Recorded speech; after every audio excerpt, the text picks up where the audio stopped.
Welcome to the Caravan Show, where we discuss all things caravans.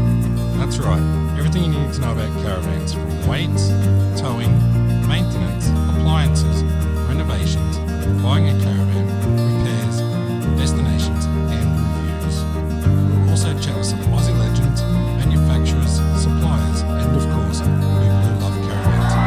Take it away, Roy. G'day, it's Roy West here from the Caravan Podcast Show, and I'm very pleased to announce that I have Mr. Rob Lucas on the other end of the phone. Now, Rob is the Chief Executive of the Caravan Industry in Victoria. So, g'day there, Rob. G'day, Roy. How are you? Good, mate. Are you nice and cold down there in Victoria? It's very cold at the moment, mate, that's for sure. And how about COVID-free? Not exactly at the moment, but hope so. Hope the government will get on top of it shortly, mate. Yeah. Now, Rob, the Caravan Industry Association in Victoria is a little bit different from some of the other states, and in part it's because mostly your members are actually made up of caravan manufacturers. So you represent the manufacturing part of the industry stronger than any of the other state associations, as I understand it. Is that right? Yeah, that's right, Roy. Yeah. We, based on the latest statistics, 90% of all caravans made in Australia come out of Victoria. So that makes us the heartland of the recreational vehicle manufacturing industry. So how long have you been in your position? Yeah, I took the role over in March of 2011. So it's coming up to 10 years in March 2021. So it's been an interesting ride, Roy. Yeah, you've certainly seen a lot of changes over that period of time, haven't you? Yes. Look, and a lot of the changes probably emanated, first of all, in the decision to employ me. Roy, I've had probably a 25 to 30-year experience in industry association executive level. So when we looked at this role, the council, the governing council of the Association of Victoria, were really looking for a change, really to change up, I suspect, but perhaps I don't want to use the word more relevant because they've always been relevant, but to really become more of an industry association in the broader sense of services. So that was certainly what I was charged with, and certainly has been the path we've been on since March of 2011. So tell us more about your role. So as the Chief Executive Officer, your role is doing exactly what? Well, some people think not to do too much, Roy. I haven't heard that, by the way. Honestly, I haven't. Look, I suspect that the organisational role within the association is to obviously provide a leadership, the spokesperson for the industry, also making sure that I'm the face to the government, ensuring that all the policies and procedures that get put in place, and certainly legislation meets with our members' needs. There's a fair bit of consultation and direct conversation with members almost daily on a range of industry matters. So, and of course, then there's the more mundane managing the association, everything from ensuring that there's enough pens in the place to running AGMs. So it's a fairly diverse role. Including caravan shows? Including caravan shows, yes, certainly. And we're fortunate we've got a reasonably large events team compared to other states. So day to day in the caravan shows and the events, I probably now, more so since we built the team probably 5 years ago, more of it's the overseeing of the policies and procedures, making sure rules get put into place, and obviously working with our governing council to ensure that shows are run successfully. So clearly with COVID-19, we're having a lack of shows at the moment, unfortunately. That's got to be having a financial impact upon your association as well, wouldn't it? Yeah, yes, well, it does. I mean, look, I think there's a real possibility that we won't see any physical caravan shows for the remainder of 2020. Certainly not in Victoria. I think there's some bright spots on the horizon for other states, but Victoria certainly doesn't look like the case. And of course, we have a reasonable dependence on shows to actually make money to run the association. But in the last 4 or 5 years, we've diversified our income base. So we're becoming less and less reliant on shows. But look, we know that caravan shows, whilst generates some money for us to operate, it also, for some manufacturers, makes up 45% of their total yearly sales. So they are very important events. Yeah, and another role, of course, that I know that you're very passionate about and you're very keen to promote is training, making sure that we have more qualified people in the manufacturing sector of our industry throughout Australia. Yeah, Roy. Yeah, look, it is a bit of a passion because I firmly believe that if you're going to improve or change, you must educate and train people for that. You can't just expect miracles to happen.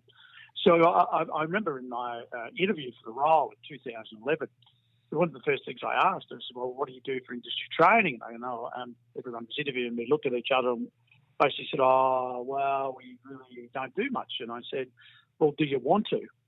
And the overarching answer was, well, yes, of course we do. And I said, well, we need to make sure we plan for it. If you don't plan for it, it's going to get done. So as early as June of 2011, I conducted a series of consultations with members and found out that there was a passion for training. There's a pocket of the industry to go, oh, we don't need it. But the reality is that the vast majority of our members, our service repairers, our dealers, and our manufacturers really felt passionately that there should be, the industry should be its master of its own destiny in the sense of training. So it started as early as June 2011, and in 2012, when we released what we called the Victorian Caravan Industry Blueprint, a 10-year big plan to change the industry, education training was a big part of it, Roy. So I then got on the bike and started pedaling around the states and started talking to state associations and the national body. And I think, to be fair, no one really was sure what they should do.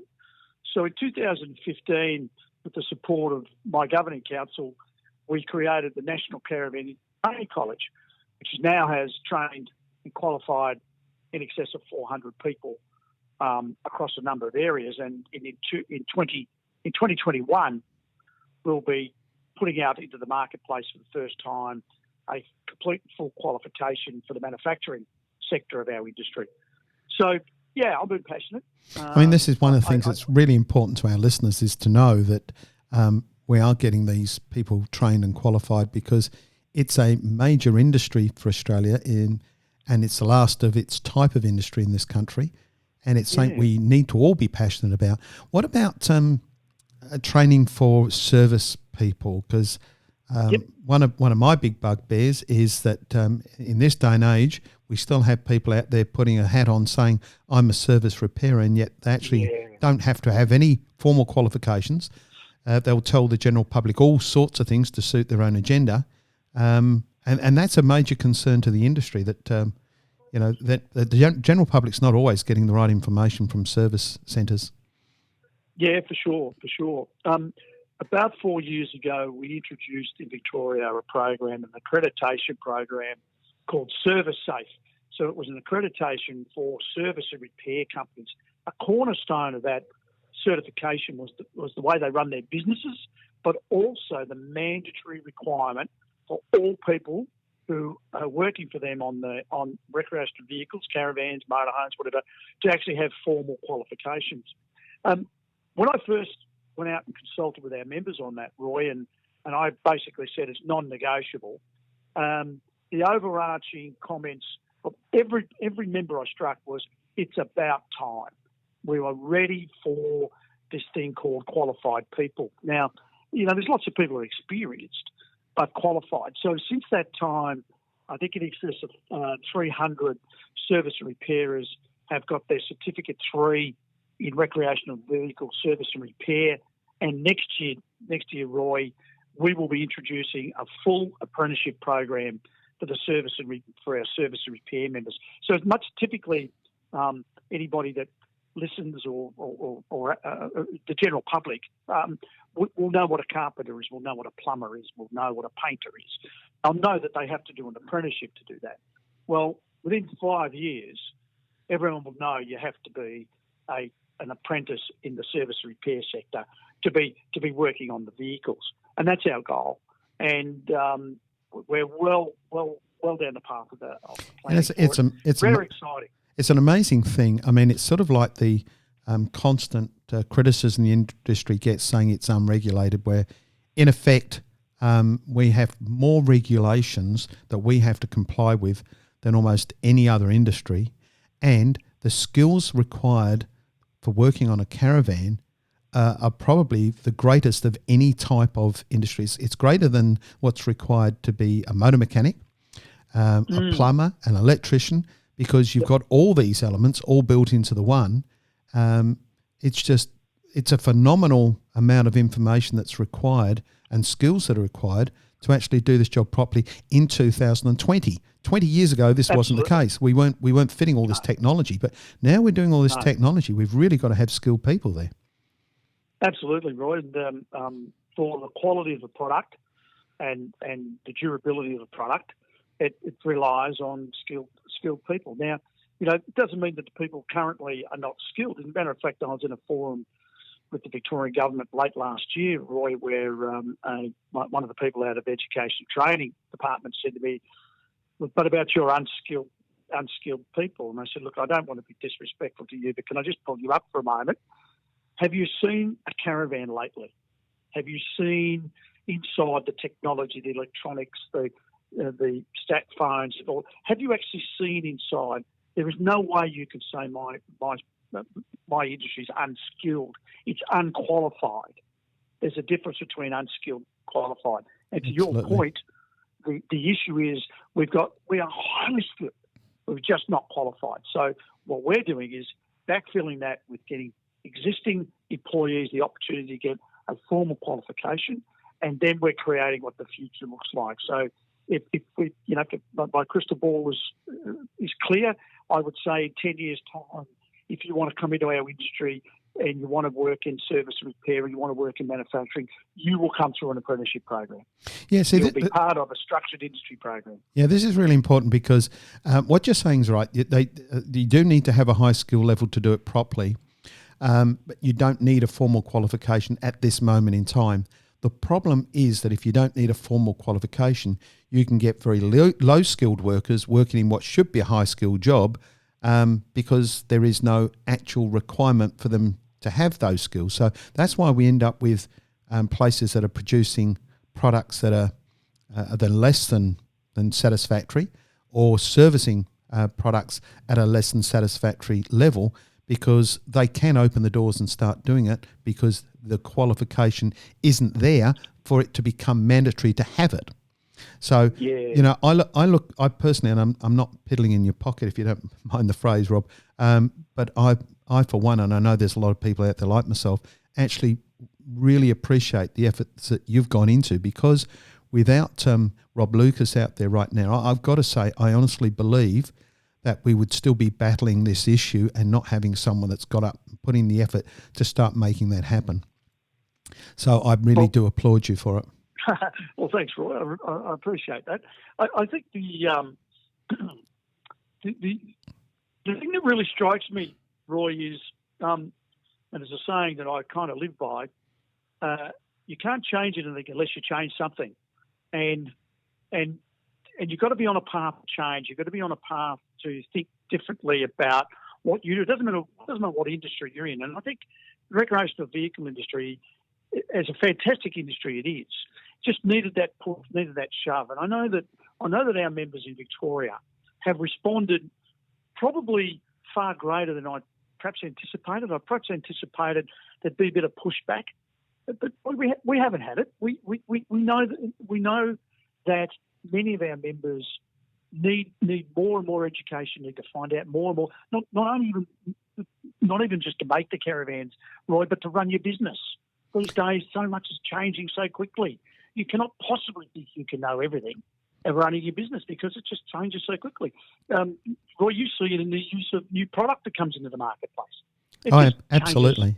Changes, and being in business in Australia is a challenge within itself, because there are so many rules and regulations, and we talk about people tripping over a shoelace and you being able to be sued for it nowadays, and people can come to work pretty much whenever they want, and none of these things lend themselves to a good manufacturing environment.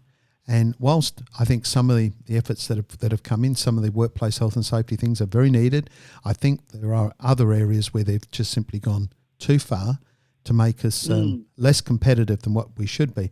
I had a conversation with one of the gas people here in Queensland, arguing about a gas regulation. And when I said to him, look, nowhere else in the world has to comply with what you're saying that you want me to do.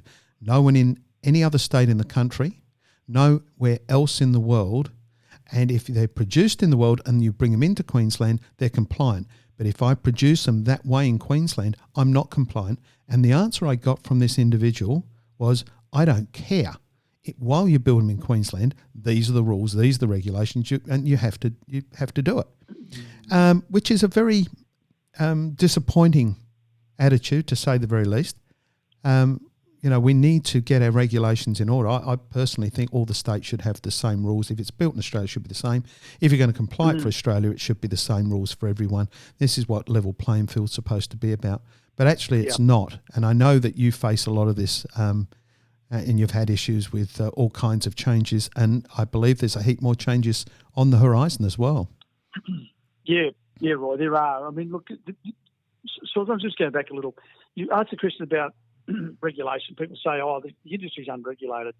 I've worked across manufacturing, I've worked in building construction, I've worked in quite a number of industries, and the recreational vehicle industry is the most regulated industry I've ever worked in my life. And when people say it's unregulated, perhaps they might be getting confused about the regulations and perhaps some of the behaviour. But the fact is that we are very, very regulated. To that extent, when you look at a product that perhaps comes in from overseas, many, many times, and as you well know, Roy, I've been fighting this battle for an even playing field between imported product and Australian product for many years, is that there's still plenty of consumers in the world don't realise that many of the products coming from overseas are deemed to be compliant, but when our service repair guys get their hands on them, they're actually totally non-compliant. So Australians, we do all right. We punch well above our weight in the world for what we do, and particularly the quality. I know there's always this question about the quality can be better, and we're working on it. But when you look at the world scene, we do all right, Roy. We probably beat ourselves up a little bit. In regards to regulations, there's more coming. There's changes to the Australian Standard 56002, which is the plumbing, the gas. There's some electrical regulations changing, and of course, sometime in 2021, the RVSA, new rules to regulate the industry come into effect. So there's lots happening on the horizon. And yet at the end of it, we've got to come out strong, because actually, like it or not, the country actually needs us and wants us. Certainly we've got the users out there. We've got the support by the general public buying the products, travelling around the country. Yes. More and more that's happening on a day-to-day basis. And I guess coming out of the COVID-19, I'm hoping that people would have sort of tweaked to the fact that there's enough to see on our own doorstep without having to travel overseas to see it. And in fact, they should be. We don't produce exotic diseases. We can drink our water. We can spend our money. We can talk the same language, and we can travel from point A to point B and enjoy every minute of it, because there's always plenty to see. So we don't have to get stuck on airplanes or cruise ships to be able to do that. And I'm hoping that people will realise that and spend their money on our local product. And if I can just go back to that local product, and I was talking recently to Stuart Lamont about the subject. It is my absolute firm belief, that Australia builds the best caravans in the world by a country mile. They have to be made a lot stronger to deal with our conditions. They have to be made with products that overseas products don't need to worry about, such as air conditionings. I mean, I know when I've been overseas and looked at the caravans, a lot of them don't even come with an awning. They certainly don't come with air conditioners. They certainly don't come with a water carry. They don't come with a lot of things that our vans have got to live with. And they are a much cheaper product, because they're actually designed to go on smooth roads over short distances and then be changed over every few years, with a massive market supporting it. So here, to be able to have our vans survive the conditions, they have to be built so much stronger, and therefore they live a lot longer. And then because we've got a smaller industry to cater to that, we can't price them up with high turnovers, so they become dearer. But it's because, in fact, they're a better, stronger product. I believe we build the best caravans in the world. I firmly, in my heart of hearts, believe that. Yes, right. Well, look, I've had the opportunity in the last 7 or 8 years to, when I visit overseas on study tours, to actually go through manufacturing plants, both in Germany, Italy. I've been through manufacturing plants in Britain, and last year had the opportunity to look at some American plants where we looked at how they made their caravans.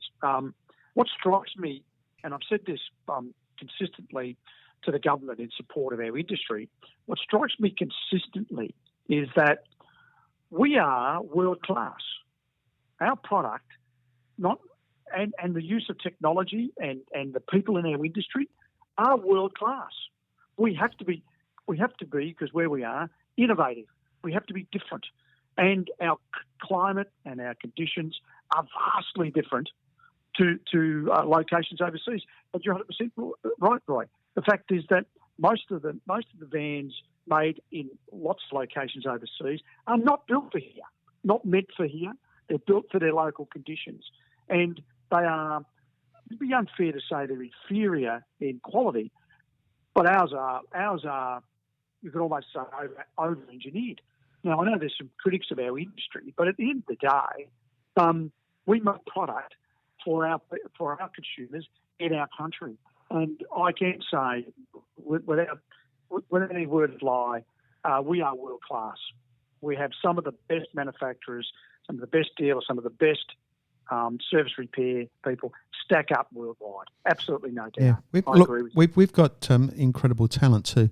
If you look throughout all facets of industry, a lot of what's being used overseas actually started off here in Australia, was developed here in Australia, and then found its way into the bigger markets overseas. But there is so much talent in this country. It's just understated, underutilized, and can I say recognised? We just, we don't always appreciate ourselves, quite frankly.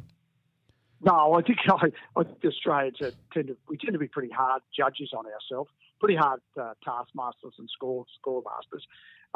It's only when you travel overseas, when you get a look and you start to see how these things operate, that you get a much better appreciation. Yeah, for sure. But that doesn't mean we haven't got room to improve, Roy, and that's certainly our focus of the association here in Victoria, and certainly my focus, is to continue to drive excellence, continue to drive being better at what we do right across the board. So it doesn't matter whether we're making the caravans, selling them or repairing them. This whole view about excellence and being better drives all the strategy that comes out of Victoria. Yes, if you're not moving forward, you're moving backwards, aren't you? Backwards. Yeah, so, that's right. which is a really good point. And I think, again, going back to your training, that once we start to have formal qualifications, it's going to draw more people into our industry, and it gives people a real solid background. And from this, I would imagine that the qualification would lend itself to other industries as well, because they've got to be qualified in so many areas and trained in so many areas that gives them a very diverse opportunity for the future. Rob, talking of the future, what's your predictions for the caravan market over the next 10 years? Well, that's a really good question, Roy. Look, I think really what I'm seeing is a more sophisticated industry. I'm seeing that the love affair that Australians have with caravan and camping, I just can't see it being turned off. Will it change slightly? Maybe, but we've seen through the COVID-19 situation where people who would normally, this time of year, each year decide to go overseas, no matter whatever the location, have turned their mind to caravanning and camping. And we've seen that through some of the sales that are coming through in each of the various states. So we've got another cohort of people who are going to be awoken to this wonderful experience that we can provide them. Yeah. So I think that, sorry. no, I was just going to say, so with the love affair still to continue, that means that we're still in a very good position. We get some industry structural things in place, such as the training, some QA programs, some certification programs perhaps, and we can assure ourselves of the future. Numbers wise, it's always hard to know, Roy, but look, we've been consistently around the 20,000 production number of caravans and recreational vehicles for more than a decade. We've got to work hard to keep that. I don't think we should take our consumer for granted. And I think that there's a very bright future for our industry. Yeah, we're on the podcast show here. We've spoken to a lot of regional centres, to the mayors and to their visitor centre coordinators and so forth.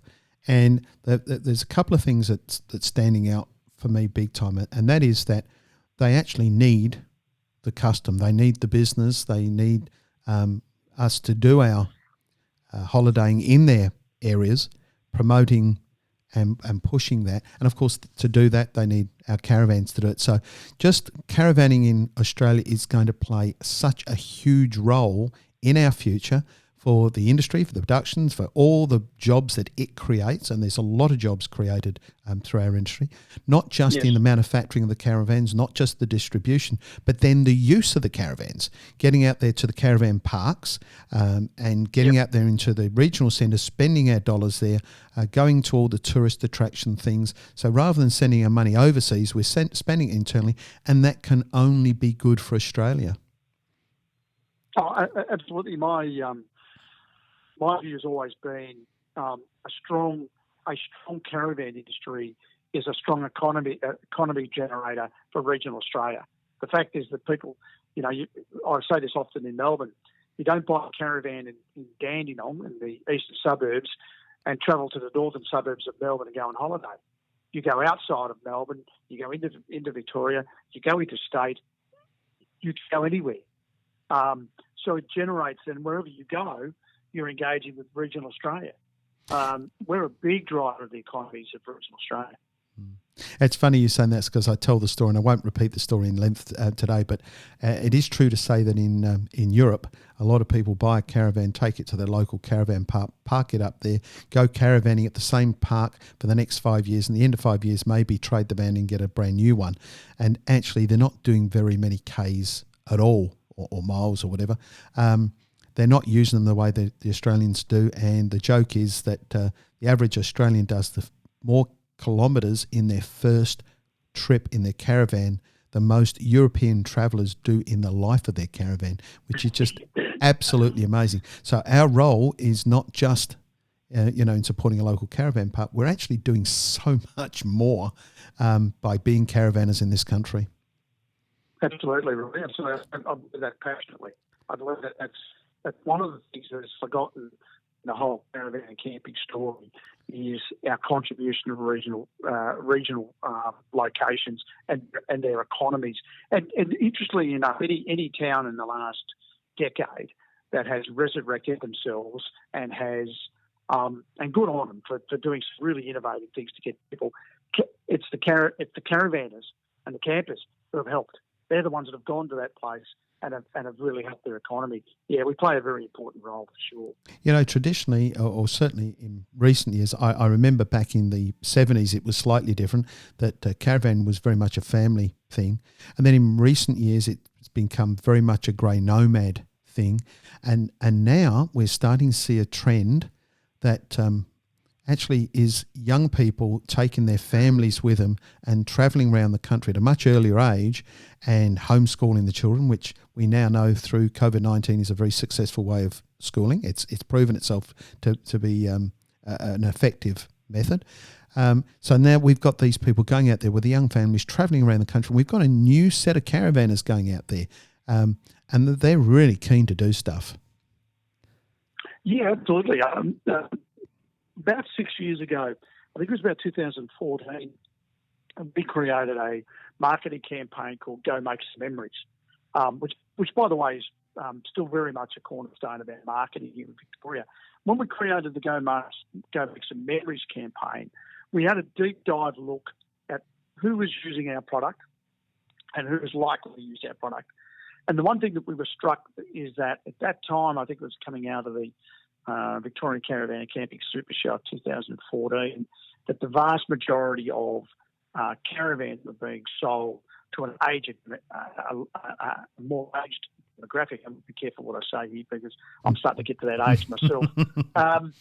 That age demographic where we had a good look. We went, well, okay, what's the sustainability point for our industry? And we had a good hard look at families. And so we targeted for the next 2 to 3 years a real campaign around telling families what you can actually do, where you can go, what sort of things to do with the kids. Do those things like play around in the creek and ride your bike and go fishing and get your canoe and go down the river and whatever. And so it was very, very interesting because not only did we start that, but the other state associations really started to do that as well. And what we found is we had a mini movement, probably not by design, but happened. It was only 3 years later that we started to see the family market come back. And Roy, you've seen it yourself, the bunk beds, the caravans with bunks, things almost unheard of in 12, 13, 14. They were there, but they weren't in big demand. I think that's one of the greatest things we've done as an industry is being able to show families what you can actually do and how much fun you can have in the great outdoors. And we're now seeing that through the family market now is the biggest market buying our vehicles. And not only are they buying our vehicles, they're using them extensively, which is fantastic. The last Super Show here in Melbourne, I spoke with a couple who probably last part of this year might be out of bounds for them, but they were taking their 8-year-old and 6-year-old out of school and they're going to be on the road for a year. Fantastic. Now, people I know lots of people have different opinions about this. Right? They go, oh, yeah, their education. Come on, 6 and 8. What are they going to miss? They're going to be schooled on the road. And look what they're going to see. They're going to go all around Australia. They're going to see places like Kakadu and Baffin and, Port Hedland and, oh, boy, the places they were going to see. Boy, what an education that was. Yeah, look, I'm with you. I think they actually get a better education. They get a closer bond with their parents. They learn different values. I've got a sister-in-law that did this with 3 young girls, and all 3 girls have gone on to do amazing things in life now, but their education, being homeschooled by the mother, was absolutely fantastic. They're very much in touch with everything. So I think it's a really, really good aspect, and I love the fact that they're not sitting on their iPads all day or on their Game Boys or whatever. They're actually enjoying life, and they know about the country they live in. They know about life. And guess what they're seeing? They're going out there and they're seeing stars. I know that sounds kind of weird, but we've been talking about it in recent times that my grandparents would look up at the sky at night and see a sky full of stars.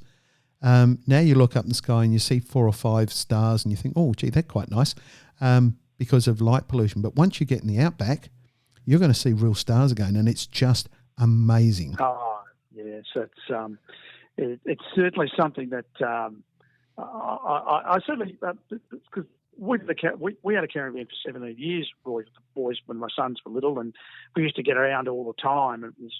It's somewhat ironic that I had an old Millard and did a bit of work to it, and it was ironic 6 months before I took this role, and it had been sitting around for 3 or 4 years because no one used it. I sold it, and I kind of missed those days where I could hitch the van up, pack it all up with the kids, and off we go. And we'd go into caravan parks and park in national parks, and just loved the lifestyle. It's fantastic.